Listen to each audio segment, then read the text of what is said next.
Village রান্নাঘর। নমস্কার বন্ধুরা, ভিলেজ রান্নাঘরে আপনাদেরকে অনেক অনেক স্বাগত জানিয়ে আজকে ভিডিও শুরু করব। ঘরোয়া পদ্ধতিতে সবকিছু আপনাদেরকে বানিয়ে দেখাবো। আলু পোস্ত হবে আর তার সাথে বাটা মাছের ঝাল হবে, ঝাল ঝাল করে। অবশ্যই আপনারা প্রথম থেকে শেষ পর্যন্ত ভিডিওটা দেখার জন্য অনুরোধ রইল। নমস্কার বন্ধুরা, ভিলেজ রান্নাঘরে আজকে হবে আলু পোস্ত আর বাটা মাছের ঝাল ডাল। আপনারা ভিডিওটা দেখতে থাকুন। মাছগুলো এবারে পরিষ্কার করব। বন্ধুরা, আলু পোস্তের জন্য কড়াইটা বসিয়ে দিচ্ছি।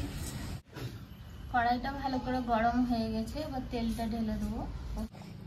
তেলটা ভালো করে গরম হয়ে গেছে, এবার আলুগুলো ফেলে দেবো।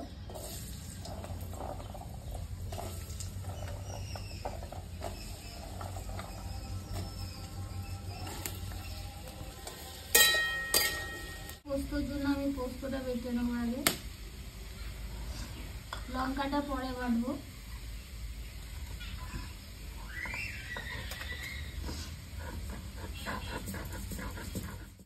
বন্ধুরা, 1 চামচ লবণ দেবো।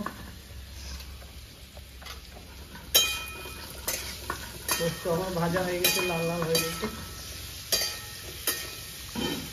দেবো জল। বন্ধুরা, ঢাকা দিয়ে দেবো।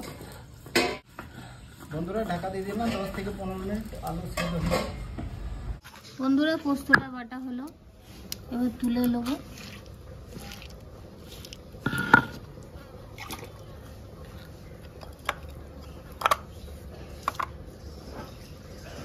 লঙ্কাগুলো কিন্তু আমি আলাদাভাবে বেটে নেবো, কারণ কাঁচা লঙ্কার যে গন্ধটা খুব ভালো লাগে, একসাথে দেবো না, তাই আলাদা করে বেটে নিচ্ছি। কাঁচা লঙ্কাটা বাটা হয়ে গেল, তুলে নেবো।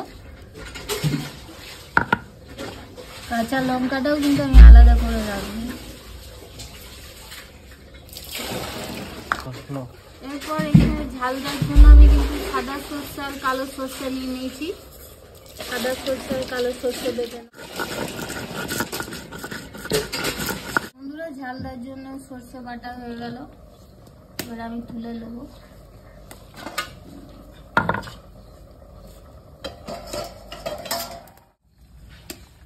শিলটা ধুয়ে জলটা দিয়ে দেবো সর্ষেতে। এরপরে এই দুটো আদা আমি ঝালদার এইগুলো থেতো করে বেটে নেব।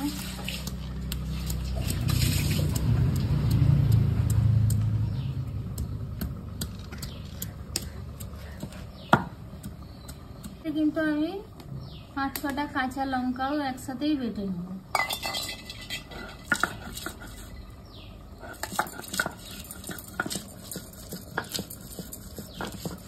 ঝালদার জন্য আদা লঙ্কাটাও বাটা হয়ে গেল, তুলে নেবো। আজকে সব বেটেই দেবো বন্ধুরা, কারণ শিলে বাটার টেস্ট আলাদা।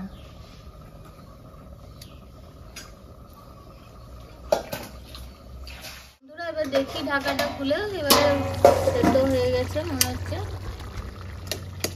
হ্যাঁ, সেদ্ধ হয়ে গেছে। এবার আমি নামিয়ে দেবো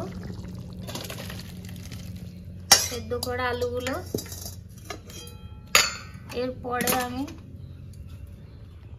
2টো শুকনো লঙ্কা দেবো আর অল্প সামান্য জিরে দেবো। জিরেটা একটু ভাজা ভাজা হবে, তারপরে একটু তেল দেবো। এইভাবে পোস্তটা না খুব ভালো লাগে, খুব টেস্টি লাগে, একটা গন্ধ বেরোয় খুব ভালো। এবার জিরের গন্ধটা বেরিয়ে গেছে, আমি সর্ষের তেলটা দিয়ে দেবো।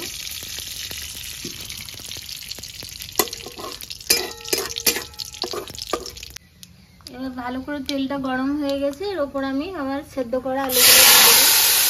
ঢাকা দিয়ে রেখে দেবো, তারপরে পোস্ত দেবো। বন্ধুরা, মাছের নুন হলুদ মাখিয়ে দেবো, দিয়ে দেবো।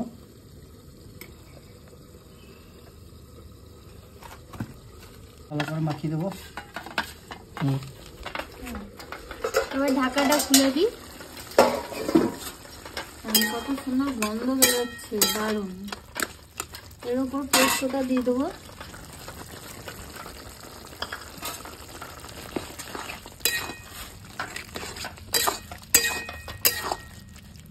পোস্তটা কিন্তু আমি গায়ে লাগা লাগা করেছি বন্ধুরা। এই পোস্তটা খেতে বেশি ভালো লাগে। এবার নামিয়ে দিলাম। কিন্তু আমি কাঁচা লঙ্কাটা দেবো বাটা,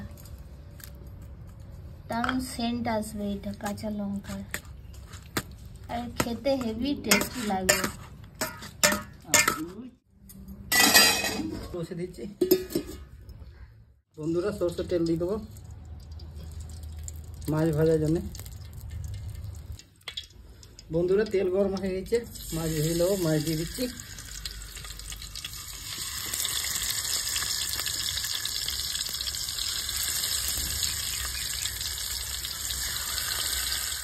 বন্ধুরা মাছ ভাজা হয়ে গেছে, নামিয়ে দিচ্ছি।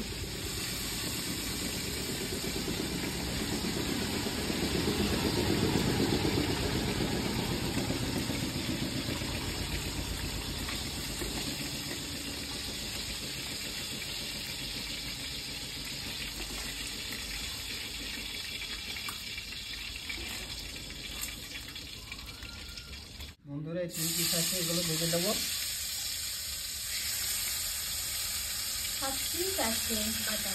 বন্ধুরা মাছ ভাজা হয়ে গেছে, নামিয়ে দিচ্ছি।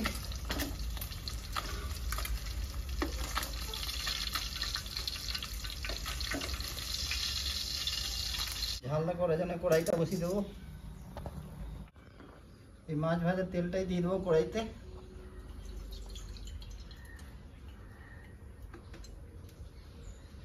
ঝালটা করার জন্য দেবো দুটো শুকনো লঙ্কা, দেবো গোটা জিরে। বন্ধুরা আদা কাঁচা লঙ্কা বাটা দিয়ে দেবো।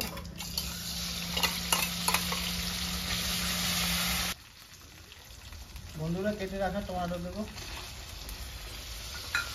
ভালো করে কষিয়ে দেবো।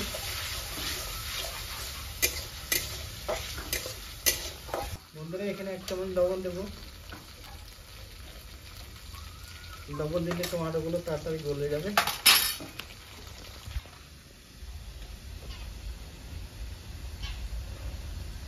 হাফ চামচ লবণ দেবো। হলুদ গুঁড়ো হাফ চামচ দেবো। ধনে গুঁড়ো হাফ চামচ, জিরে গুঁড়ো হাফ চামচ।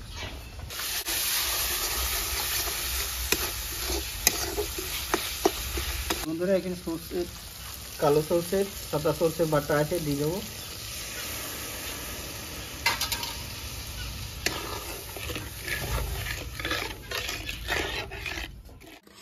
এখানে ভেজে রাখা মাছগুলো দিয়ে দেবো। সবগুলোই দিয়ে দেবো। সর্ষেটা বেশি ফোটালে তো ফেটে যাবে, তার জন্য বেশি ফোটাবো না, একটু ঢাকা দিয়ে রেখে দেবো, নিয়ে নামিয়ে দেবো। বন্ধুরা 2 মিনিট ঢাকা দিয়ে রেখে দেবো। বন্ধুরা ঝালটা হয়ে গেছে, এবার নামিয়ে দেবো।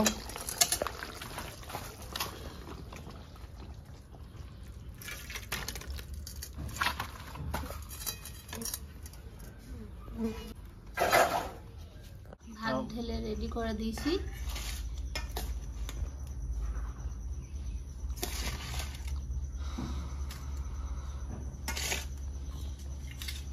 এক পিস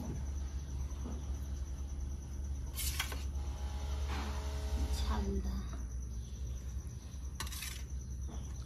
পোস্ত খেয়ে বলবো কেমন হয়েছে।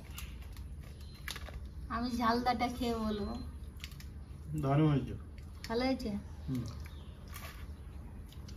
বন্ধুরা ভালো হয়েছে, পোস্ত দারুণ হয়েছে।